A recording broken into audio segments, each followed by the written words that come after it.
सतगुरु रूपी प्यारे साथ संगत जी, प्यार और सत्कार से कहना धन निरंकार जी। सबसे पहले सतगुरु माता जी का शुक्राना करते हैं। कहते भी हैं, पाइयां तेरे दारे आके रहमता हजारा, दीने राती दाता तेरा शुक्र गुजारा।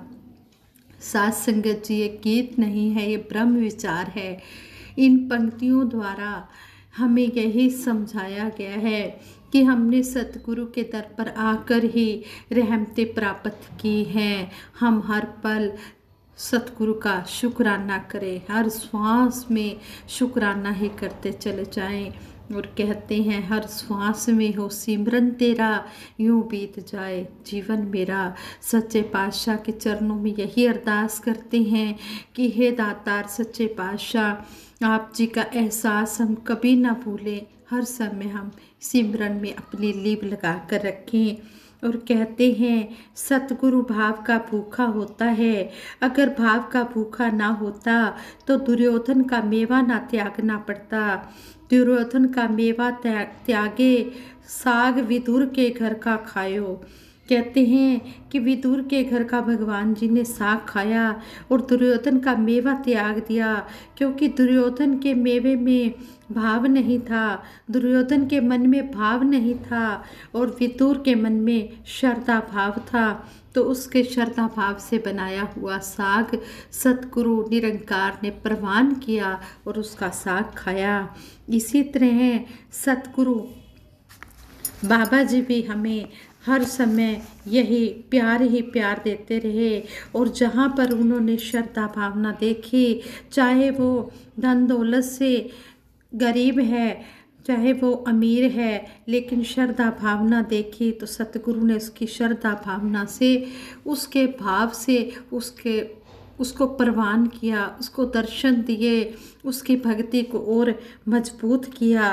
कहते हैं कि श्रद्धा प्यार से गुरु चरणों में हरदम शीश झुकाना है। जो गुरु सिख है कर्म कमावे, तीनों सुख वह पाएगा।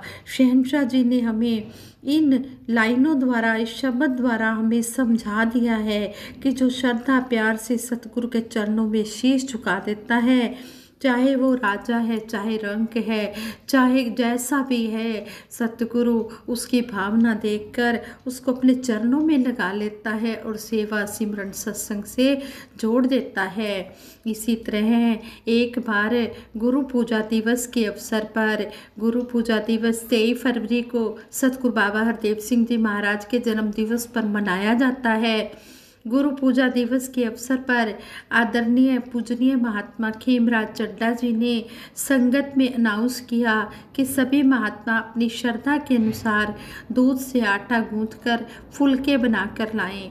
जब सत्संग हो गया, बाबा जी के विचार हो गए। बाबा जी सत्संग के बाद लंगर हाल की तरफ जा रहे थे। एक सेवादार महात्मा बाबा जी से कहते हैं, बाबा जी हमारे साथ भी लंगर खा लो। ऑलमोस्ट लंगर सभी खा चुके थे, संगत भी लंगर खा चुके थे, थोड़े से सेवादार महात्मा ही लंगर खाने वाले रह गए थे।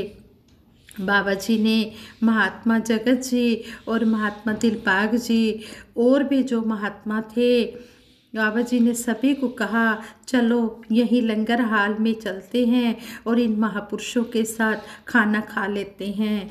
लंगर में फुलके तो बिल्कुल ही ख़त्म हो गए थे, चावल ही रह गए थे।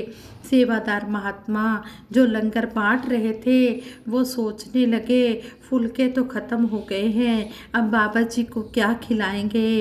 इतने में सेवादार महात्माओं ने सिमरन किया, सच्चे पातशाह का ध्यान किया, इस निरंकार का ध्यान किया कि ये दातार सच्चे पातशाह तू ही जानी जान है, तू ही सब कुछ कर सकता है। कहते हैं कि अरदास हो रही थी, सिमरन हो रहा था।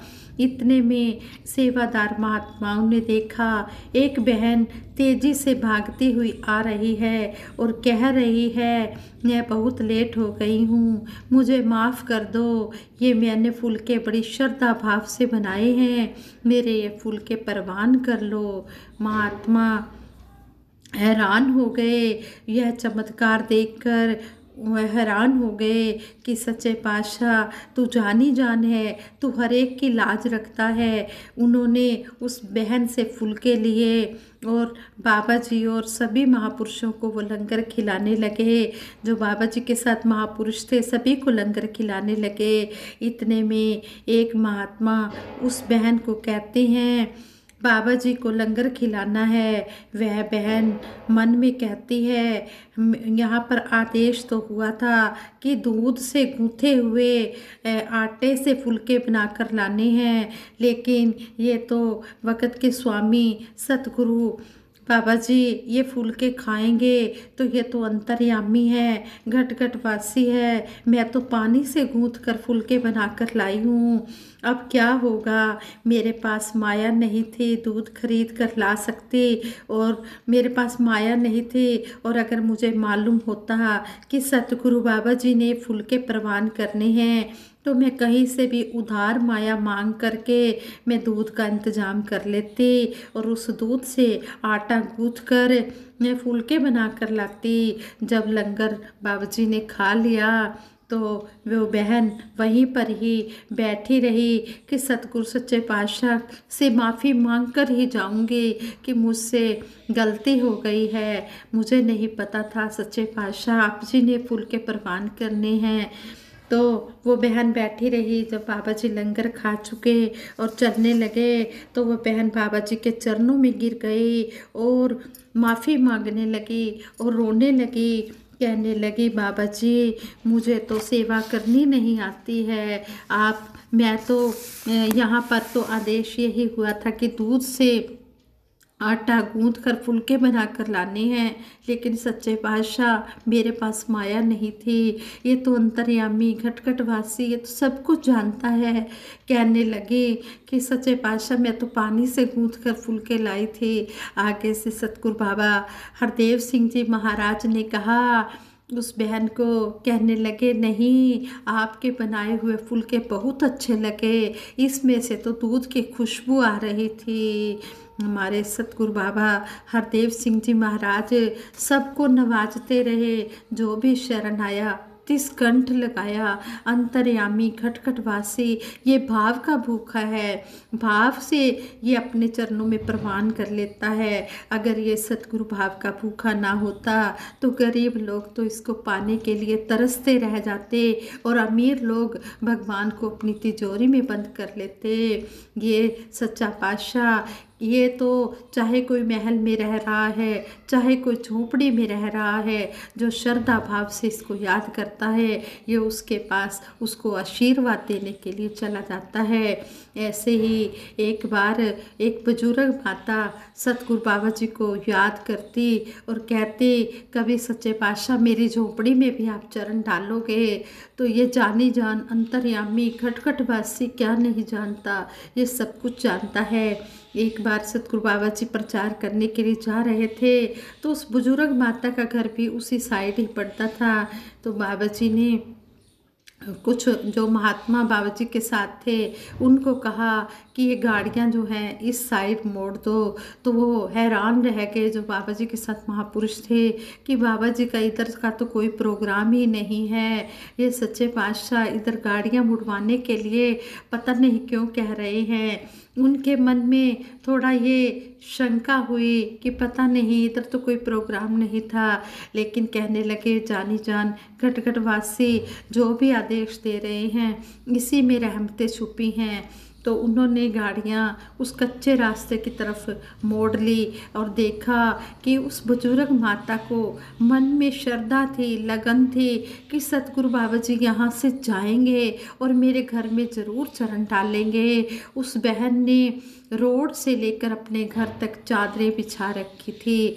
जैसे ही सतगुरु बाबा जी उसके घर पहुँचे वो बहन हैरान रह गई कि मेरे दयालु सतगुरु मुझे पता था आप मेरे घर आओगे, मुझे पूरा विश्वास था आप मेरे घर आओगे और आप जी ने मेरी इस भावना को स्वीकार भी किया है। लेकिन वो बहन खुशी से इतनी झूमने लगी, आंखों में आंसू टप टप बह रहे हैं और आंसुओं से ही बाबा जी के चरण धो डाले।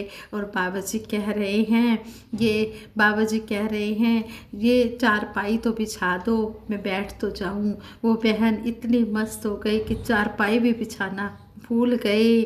सतगुरु बाबा जी उसके घर में बैठे, उस बहन को आशीर्वाद दिया और जो भी उस बहन के घर में था वो बहन ने रखा। लेकिन पहले तो वो भूल ही गई। फिर बाबा जी कहने लगे, मेरा तो चीनी खाने को मन है, मुझे चीनी खिला दो। क्योंकि अंतर्यामी खटखटवासी को पता था इस बहन के घर में चीनी है और सतगुरु भाव का भूखा होता है। सतगुरु सच्चे पातशाह ने उसकी भावना की लाज रखी, उसके विश्वास को और मजबूत किया। सतगुरु को किसी चीज़ की कमी नहीं, ये तो मालिक है, ये तो दाता है। हम मांगते हैं, ये हमें दे रहा है, हम इससे मांग कर खा रहे हैं। ये एक भगत की जो है भावना को समझता है, किसी के भाव को तोड़ता नहीं है, ये जोड़ता है, अपने चरणों से जोड़ता है।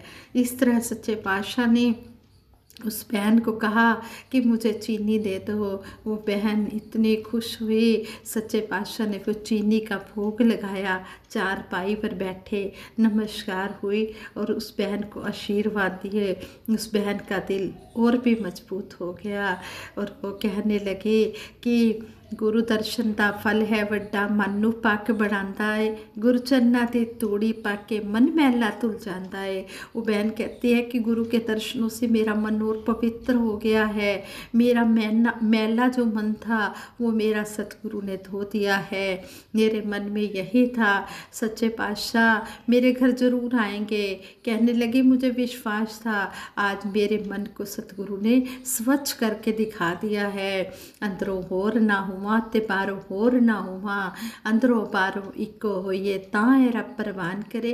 कहे अवतारे भोले भाई, बंदे का कल्याण करे। कहते हैं कि जो भोले भाले बनकर सतगुरु के चरणों में आते हैं उनको ये अपने चरणों में जगह देता है। और जो चालाक बनकर आते हैं वो ज़्यादा देर तक भक्ति के रास्ते पे टिक नहीं सकते। ऐसे थे हमारे सतगुरु बाबा हरदेव सिंह जी महाराज, जो हर एक को प्यार ही प्यार देते रहे। अब तो केवल इस ईश्वर प्रभु परमात्मा के अस्तित्व का एहसास करना है और इसे अपनी हर समस्या में, हर संकट में, हर कमी में शामिल करना है। हमें इसके सिमरन से वे सभी सुख मिल जाएंगे जिनके लिए हम जब तब पूजा पाठ करते थे, तीर्थ स्थानों पर जा जाकर स्नान करते थे। संपूर्ण अवतार वाणी में शहंशाह बाबा अवतार सिंह जी महाराज फरमाते हैं, इसकी याद किए जा बंदे, जप और पूजा पाठ है ये। इसकी याद किए जा बंदे, सब दुखों की काट है ये। इसकी याद किए जा बंदे, तीर्थ और स्नान है ये। इसकी याद किए जा बंदे, संयम पुण्य और दान है ये। अर्थात ईश्वर को याद करना, निरंकार को याद करना, अपने अंदर ही इसका एहसास करना, इसका सिमरन करना ही काफ़ी है। महात्माओं ने सदा ही बाहर के रीति रिवाजों या कर्म कांडों को छोड़कर ईश्वर का ज्ञान प्राप्त करने, इसे जानकर पहचान कर मन में बसाने की बात कही है। बिना जाने या देखे की भक्ति को अंधा अंध कमाई की संज्ञा दी है। अंतर ज्ञान नायो जित किच सोची पाए, वीर डिठा किया सलाइए अंधा अंध कमाए। अंतर मन में यदि ईश्वर के ज्ञान का दीपक प्रज्वलित नहीं होता तो इसकी पूजा अर्चना भी केवल अंधकार में ठोकरे खाने के समान है। फिर इन कर्म कांडों से मन की भटकन भी तो समाप्त नहीं होती। महात्मा कहते हैं, बहुत सियाणप जम का भय व्यापे, अनेक जतन कर तृष्ण ना बहु ध्रापे। ईश्वर की पूजा के लिए हम अपनी बुद्धि के अनुसार जितनी भी कोशिश करते हैं उनसे मुक्ति या मोक्ष की प्राप्ति तो नहीं होती, बल्कि मृत्यु या आवागमन का भय बढ़ जाता है। इसलिए हम अपने एक यत्न से संतुष्ट ना होकर किसी अन्य यत्न या कर्म कांड का सहारा लेने लगते हैं। इस प्रकार हमारी प्यास खत्म होने के बजाय और बढ़ जाती है। हम किसी एक धर्म स्थान या तीर्थ स्थान पर जाकर खुश नहीं होते, हम अन्य धर्म स्थानों की यात्रा करने की इच्छा रखने लग जाते हैं। ये एक धर्म ग्रंथ पढ़ने के बाद दूसरे धर्म ग्रंथ को पढ़ने की जिज्ञासा जन्म ले लेती है। इस प्रकार ठहराव हमारे जीवन में नहीं आता, हम अपनी मंजिल से और दूर होते चले जाते हैं। महापुरुष संत जन हमें यह भी बताते हैं कि इस भटकन को दूर करने, इस प्यास को बुझाने के लिए आवश्यकता है पूर्ण सतगुरु की। संपूर्ण अवतार वाणी में इस समस्या का उल्लेख करते हुए शहंशाह बाबा अवतार सिंह जी महाराज फरमाते हैं, भक्ति लोग अभी ना समझे, प्रभु को पाना भक्ति है। तज के सारे भरम भुलेखे, गुरु रिझाना भक्ति है। भक्ति नाम है ईश्वर को पाने का, अपने मन के अंदर बसाने का। इसके लिए सभी प्रकार के कर्म कांड को छोड़कर सतगुरु की शरण में आना होगा, तभी हम कह सकेंगे कत जाइए रे घर लागो रंग, कत जाइए रे घर लागो रंग। तभी हम अपने घर को पा सकते हैं। साथ संगत जी, हाथ पांव से काम कर चित्त निरंजन नाल, किस तरह हमें ये भी सुमरन की एक आदर्श अवस्था बताई है।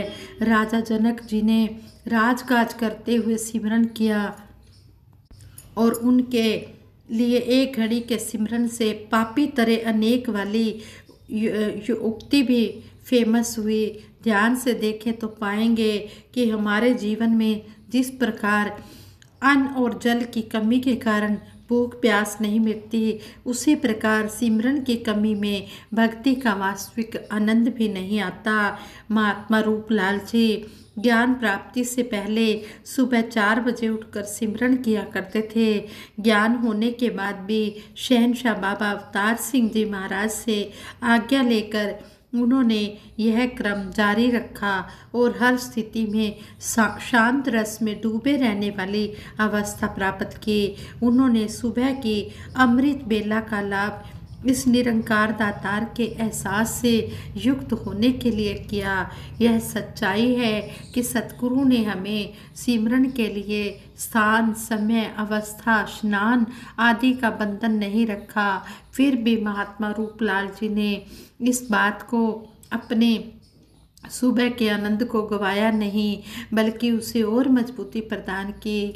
महात्मा संत जोगिंदर सिंह जी, कमल जी हो या भगत कोटुमल जी जैसे संत, उन्होंने सिमरन से श्वास श्वास को सजाने का प्रयास किया। इधर उधर की बातों में किसी ने उन्हें लगाना भी चाहा तो वे उसमें उलझे नहीं, बल्कि सिमरन को ही भक्ति रस सिमरन में ही डूबे रहे, भक्ति रस का आनंद लेते रहे। कहते हैं कि ये बातें हमने अपने जीवन में अपनानी है। हम में से हर कोई सतगुरु को खुश रखने का हर संभव प्रयास करता है। सतगुरु की खुशी पाने का सबसे सरल सहज उपाय है सिमरन, जो भगत प्रहलाद, राजा जनक जी और हनुमान जी से लेकर आज तक अपनाया जाता रहा है। सतगुरु ने निरंकार का बोध कराने के साथ ही हमें सिमरन को भी आवश्यक रूप से अपनाने का निर्देश दिया है। सतगुरु बाबा जी हर समय हमें ये याद दिलाया करते थे कि हम सत्संग कर लेते हैं, सेवा भी यथाशक्ति करते हैं, लेकिन हमारा सिमरन वाला पहलू कमज़ोर रह जाता है, जिसके कारण व्यवहार में वही सांसारिक कठोरता झलकने लगती है। जबकि सिमरन इतना सुलभ और आसान है, इसे चलते फिरते भी किया जा सकता है। सिमरन ना करने का प्रभाव हमारे स्वभाव पर पड़ता है और हमारी मनोस्थिति काम, क्रोध, लोभ से भरी हुई नजर आती है। इसलिए सिमरन सहज ही सुलभ है, आते जाते, लेटे बैठे, कहीं भी किसी भी समय किया जा सकता है। श्वासों की पूंजी पल प्रतिपल कम हो रही है। आइए आती जाती हर श्वास को तू ही निरंकार मैं तेरी शरण हाँ मैनू बख्श लो, तू ही निरंकार मैं तेरी शरण हाँ मैनू बख्श लो, तू ही निरंकार, मैं तेरी शरण हाँ, मैनू बख्श लो। इसके पावन एहसास से हम सजा लें और अपनी भक्ति को और ज़्यादा मजबूत बना लें। संगत जी, दासी से विचार करते हुए कई प्रकार की भूलें हुई होंगी। उन भूलों के लिए दासी आप जी के चरणों में क्षमा प्रार्थी है। आगे के लिए दासी को सद्बुद्धि देना, सद्विचार देना, सद्मार्ग देना। हाँ संगत जी, दासी सतगुरु माता जी से ये अरदास करती है, सच्चे पातशाह सभी को सेवा सिमरन सत्संग के साथ जोड़ के रखना। और बोलिए सतगुरु माता सुदीक्षा सविंदर हरदेव जी महाराज की जय। निरंकारी राजमाता गुरु बचन अवतार की जय। साथ संगत जी प्रेम से कहना धन निरंकार।